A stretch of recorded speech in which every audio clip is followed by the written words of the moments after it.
Now I would like to request Director Lady Harding Medical College. He is involved in various administrative activities. He is also very much active participant in research and publications in field of medical sciences. He is awarded at national and international scientific bodies. He has publications including research papers of more than 100 and some chapters written in books. So let me welcome Dr. Subhash Giri on this stage.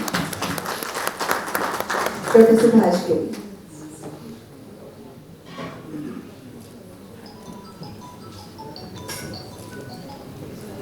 आप सभी का अभिनंदन।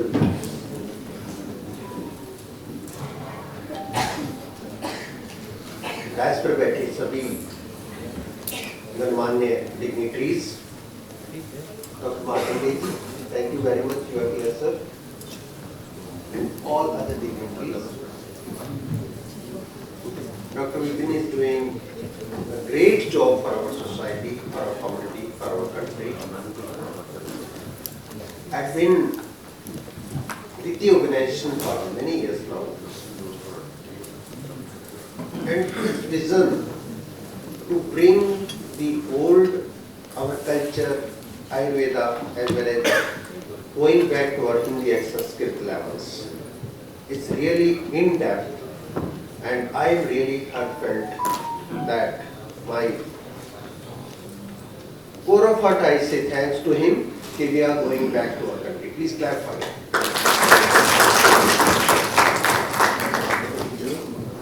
हम लोगों के जो संस्कार शुरू हुए थे, वो एक बहुत ही हेल्दी, सात्विक और बहुत ही अच्छे कैरेक्टर्स, दिनचर्या उससे शुरू हुआ था। हम लोगों का लाइफ, जैसे कि मैं अभी डॉक्टर प्रेमराज जी का सुन रहा था, किसी बोझ के बगैर होता था। ना ही हम एक दूसरे के कोई बोझ देते थे और ना ही दूसरा कोई आदमी हमारे लिए बोझ समस्या पैदा करता था। बहुत ही सीधा साधा रास्ता होता था, सीधी सीधा खान पान और सीधा स्वस्थ जीवन। उस वक्त में यदि हम एक दो कंडीशन सोचें तो बिल्कुल भी कहीं पे भी हमारे यहाँ सिस्टम में नहीं होती थी।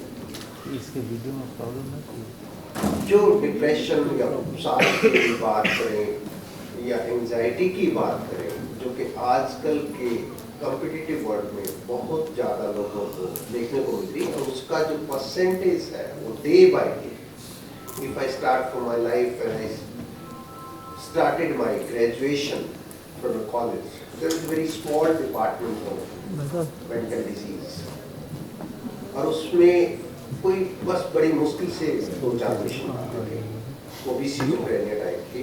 लेकिन आज यदि मैं मेडिसिन में ओपीडी में बैठता हूँ तो आई से कि psychological pressure, anxiety, depression, so everything is increasing।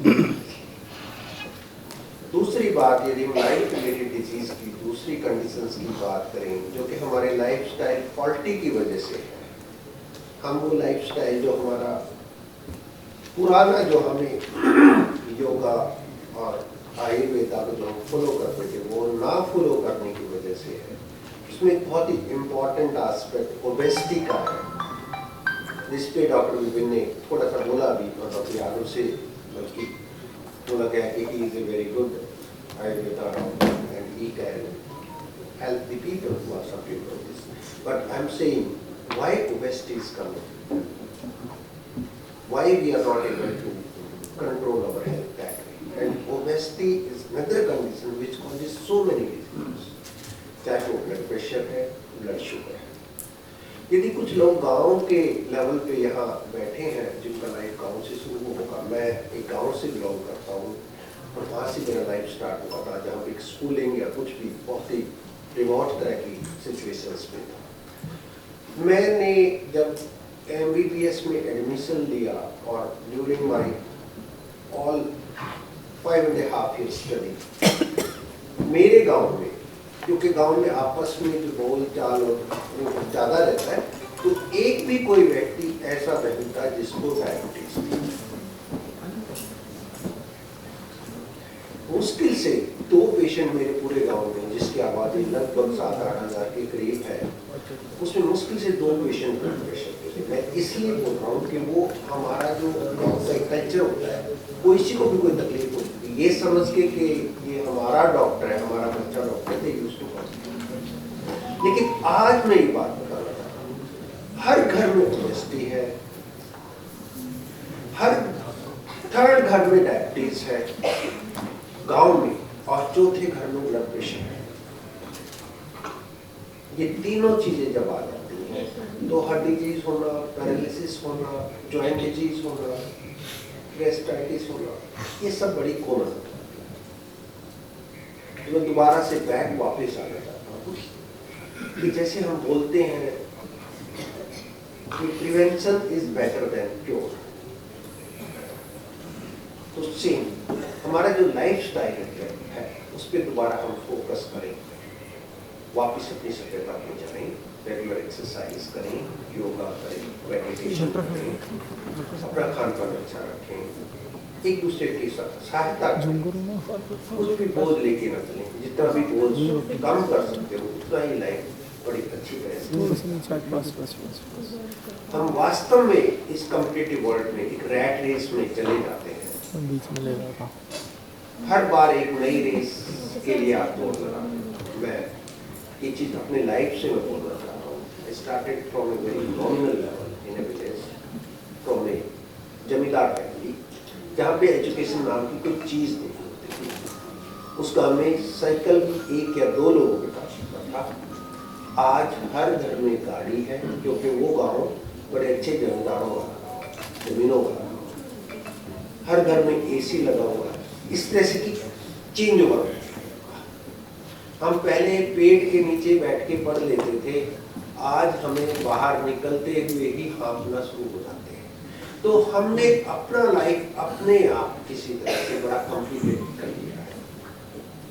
इसको दोबारा से उसी राह पे लाने के लिए इस संस्था ने जो कदम बढ़ाए हुए, जो all over world, all over India, और जो के एफर्ट्स हैं, they are very visionary efforts, और आयुर्वेदा को वापस लाने के लिए जो पहल करते हैं, बहुत ही इस पे काम हुआ है। आज मैं अपने मेडिकल कॉलेज की बात करूं तो we are making an integrated medicine department, जहाँ पे हम आयुर्वेदा और एलोपैथी दोनों डॉक्टर्स मिलके उस पेशेंट का इलाज करते हैं। दोनों बैठ के आपस में डिस्कस करके उस पेशेंट का इलाज कर पाए। इस व्यवस्था का एक पूरा डिपार्टमेंट हमने स्टार्ट किया है, और उसके अंदर उसी डिपार्टमेंट में जो हमारी नेचुरोपैथी, पंचतंत्र और जो सारी हमारी पुरानी पद्धति के इलाज की जो सुविधाएं हैं उस डिपार्टमेंट में दी जाएंगी, जहाँ पर ये लगेगा कि यहाँ एलोपैथिक इंटरवेंशन जरूरी है। जैसे कि आप सभी लोग जानते हैं कि इमरजेंसी सिचुएशंस में कुछ चीज़ों में एलोपैथिक फॉर एडवांस्ड है। उसका ये रीजन नहीं है कि एलोपैथिक बेटर पद्धति है, बल्कि मैं ये बोलूँगा कि आयुर्वेदा में काफ़ी टाइम तक जब हम एक दूसरे तरह के लोगों के नीचे हमने काम किया, या जो राजा या जो भी हमारे शासक रहे वो डिफरेंट उसके थे, और हम लोगों का बहुत सारा इतिहास भी आज की डेट में अवेलेबल नहीं है। तो जो रिसर्चेज हैं, जो एविडेंस बेस्ड साइंस है, वो हमारी आयुर्वेदा में थोड़ा सा कम हो गया। तो इस वजह से आयुर्वेदा बीच में पिछले 400-500 साल तक काफ़ी पीछे चला गया। मैं ministry Ayush, ministry of health also आजकल बड़ा पॉजिटिवली काम करते हैं, मिलके काम करते हैं, और इसको काफ़ी आगे बढ़ाने की कोशिश की जा रही है।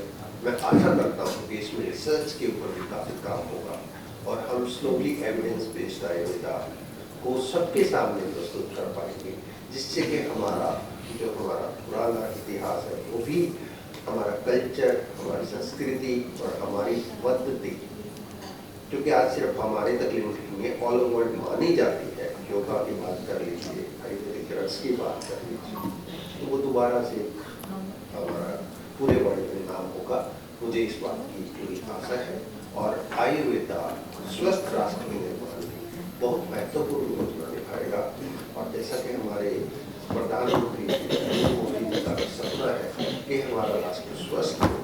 स्वस्थ हम तभी हो पाएंगे जब हम अपने आप को स्वस्थ रखेंगे, अपने परिवार को स्वस्थ रखेंगे, फिर हम उससे हट के कम्युनिटी को स्वस्थ रखेंगे, अपने डिस्ट्रिक्ट को और स्टेट को एंड देन पूरे कंट्री। आप सभी लोगों का कंट्रीब्यूशन रिक्वायर्ड, आप सभी लोग इस बार में कंट्रीब्यूट कीजिए ताकि हमारा स्वस्थ राष्ट्र निर्माण का सपना हो। Thank you very much.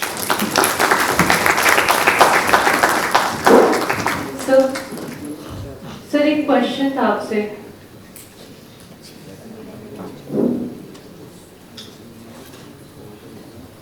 So, here,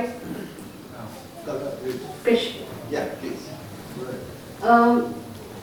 आप कह रहे हैं कि एलोपैथिक और आयुर्वेदिक या होम्योपैथिक सभी साथ लेकर चले। तो एक हॉस्पिटल, बड़ी हॉस्पिटल है, मैं नाम नहीं लेना चाह रही यहाँ पे, तो वहाँ पर जब भी जाया जाता है और फिर उनसे कोई भी डॉक्टर होते हैं वहाँ पे देखने के लिए, आई डिपार्टमेंट की अगर मैं बात करूँ तो वहाँ दिखाने के लिए हम गए थे।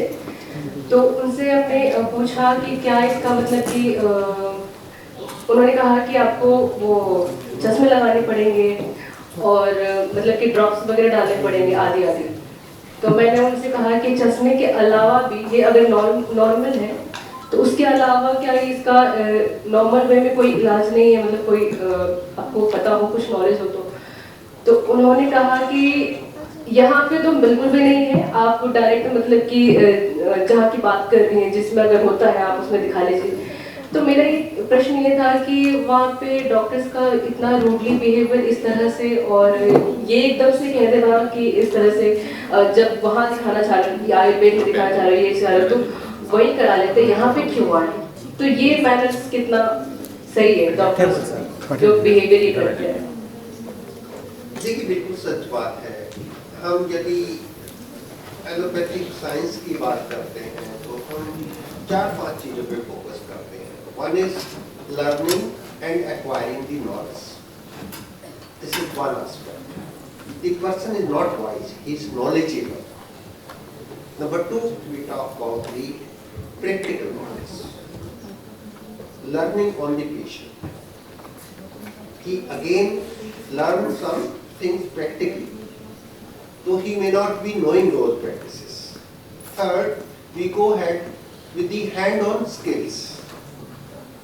Hand-on skills is हम उसको कोई operative procedure या कुछ चीज उसको करके समझाते हैं. He may not be perfect, he may become a perfect surgeon. Fourthly, attitude, जहाँ आप बात करें behavior, ये कभी हमारी एलोपैथिक साइंस में पहले होता नहीं था। और बिहेवियर एंड एटीट्यूड जो एक बेसिक हम लोगों की घर से स्टार्ट होता है। मैं ये नहीं बोल रहा कि हम लोग कोई किसी का बिहेवियर बहुत चेंज कर पाएंगे, ये उसके घर से स्टार्ट होता है। और बहुत सारी चीजें हैं कि आदमी का बिहेवियर इरिटेबल या वो ऐसे बिहेव क्यों करता है या अपने आप को कुर्सी पर बैठ के खुदा क्यों समझता है। आज भी इतनी एजुकेशन होने के बाद एक आदमी पुलिस या थाने में घुसते हुए डरता है। ऐसा क्यों है? जी हम लोगों ने ब्रिटिश राज का जो अपने ऊपर दिमाग पे बोझ एक बना रखा है, उसी राज में हम काम कर रहे हैं। एक डीएम के ऑफिस में बहुत छोटे रैंक अफसर होते हैं, आप नहीं घुस पाते, आप अपनी फरियाद नहीं रख सकते। बहुत ही छोटे रैंक अफसर, अंडर सेक्रेटरी गवर्नमेंट। तो ये हम लोगों ने एक सिस्टम अपना अपने आप बना लिया। कंपटीशन इतना है, एक दूसरे को भागना है, एक दूसरे से आगे निकलना है, हर कोई जल्दी है। आप रोड पे चल रहे हैं, पीछे से आप यदि उसकी स्पीड में नहीं चले वो आपके ऊपर चल जाएगा, आपको पों पों करके आगे निकलेगा।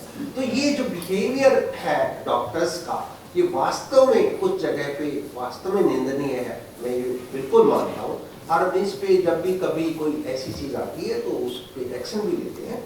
तीसरा, यहाँ पर ये बात मैं जरूर बोलना चाहूँगा कि कुछ चीज़ें एलोपैथिक में अलग तरह से वो उस सिस्टम को फॉलो करता है, उसको लगता है कि मेरी पद्धति सर्वोत्तम है।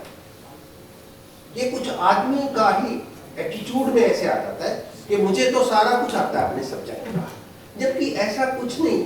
आप कुछ पोर्शन जानते हैं, बहुत सारी चीज़ें हैं दूसरी पद्धति में बेटर होंगी क्योंकि हमने वो पढ़ा नहीं, तो उसको सुपीरियरिटी रहती। वो आपको उस तरफ उसको भेजेगा नहीं। इसी पॉइंट से इंटीग्रेटेड मेडिसिन का डिपार्टमेंट हम लोगों ने बनाया है। हाँ, बिहेवियर और एटीट्यूड जो आप बोल रहे हैं ये हर ऑफिस में है। जिसको चेयर मिल जाती है उसको लगता है मैं खुदा बन गया। मैं ये कोई झूठ नहीं बोला, ये सबको आपको पता है।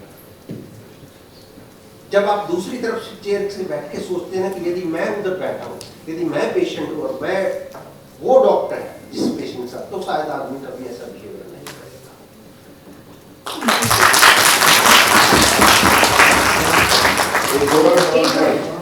सर एक प्रश्न और है यहाँ पर, मतलब कि आयुर्वेद और मतलब पुरानी पद्धतियों को आगे लाने की कोशिश की जा रही है और सभी में समन्वय करने की कोशिश की जा रही है।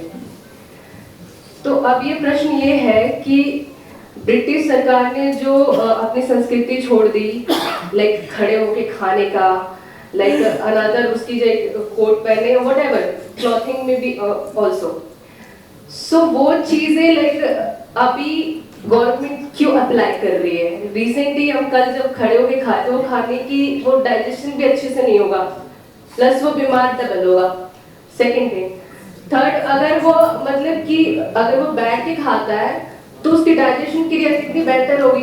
तो यहाँ पर भी तो बैठकर वही डिसिप्लिन वे में किया जा सकता है, जरूरी नहीं है कि खड़े होके। इनफैक्ट खड़े होके आप नोटिस करेंगे बहुत भगदड़ टाइप की हो जाती है, अजीब सा लगता है। एक जगह एक साथ जब बैठते हैं तो वो डिफरेंट वे होता है। और हमारी पद्धति देखिए कितनी सुंदर है कि वो एक अलग ही डिसिप्लिन वो सामने से दर्शाती है। हमारी संस्कृति एक परफेक्ट वे है, बट हमने जो ब्रिटिश सरकार की जो नियम कानून है वो सारी चीजें अपनाकर अपने आप को ये बताने की कोशिश करते हैं। अब जो है भारतीय पद्धतियों को लाने की कोशिश कर रहे हैं, लेकिन फिर भी अभी भी गवर्नमेंट के अंडर में वो चीजें हैं। तो फिर बदलाव कहाँ से करेंगे आप? अभी यहाँ से शुरू करनी चाहिए ना।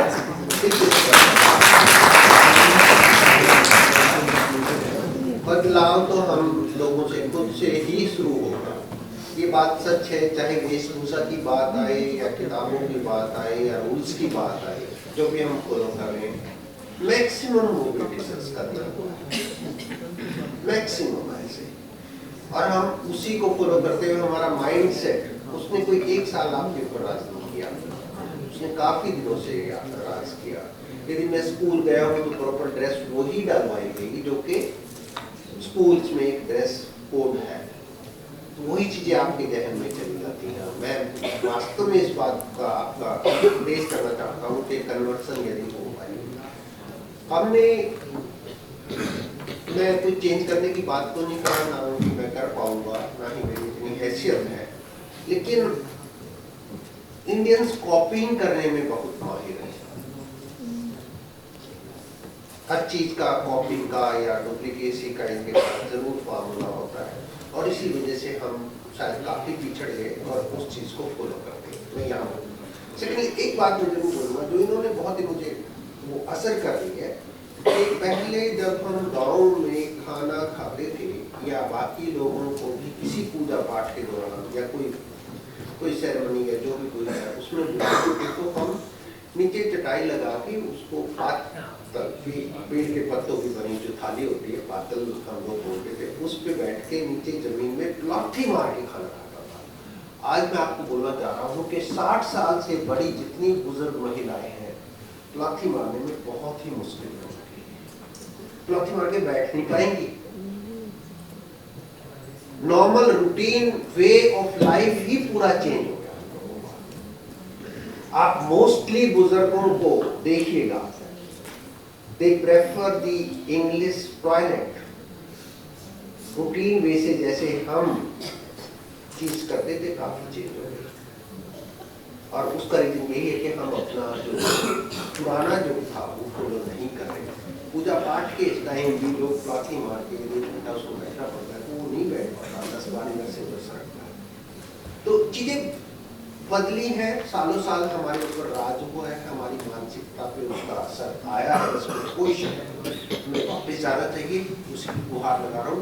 इसीलिए मैं आप लोगों को बोल रहा था कि डॉक्टर विपिन वापस हमें यदि उसकी तरफ भेज दें जहाँ हम ये कहते हैं कि हमारा कल्चर सबसे अच्छा, हम सबसे अच्छे, हम वहीं वापस जाएं, योगा अपनाएं, मेडिटेशन करें, अच्छा सात्विक बैलेंस्ड खाना खाएं, और यदि कोई प्रॉब्लम हो जाए प्रिवेंशन रखें, बॉडी को अच्छा रखें, बैठ पाएं, रेगुलर योगा करेंगे तो अपना ही मारेंगे, नहीं करते तो नहीं बैठ पाएंगे। तो ये जो फॉलो करें उसी चीज की गुहार है। आप यंग ब्लड्स हैं, हमारा देश यंग लोगों का है, यहाँ पर अभी तक जीरियाट्रिक पॉपुलेशन बहुत कम है। यंग लोग जल्दी देश को बदल सकते हैं। बुजुर्ग लोगों की मानसिकता फिर भी काफी तक फिक्स हो जाती है। हम लोगों का एक्सपीरियंस बहुत काम आता है, लेकिन बदलने में यंग लोगों का ही ब्लड होना चाहिए और उनके अंदर भी जज्बा होना चाहिए कि हम अपनी जिसकी संस्कृति वापिस अपने महल पर, अपने पुराने पैगाम पर चले जाएंगे। Thank you very much. Thank you so much.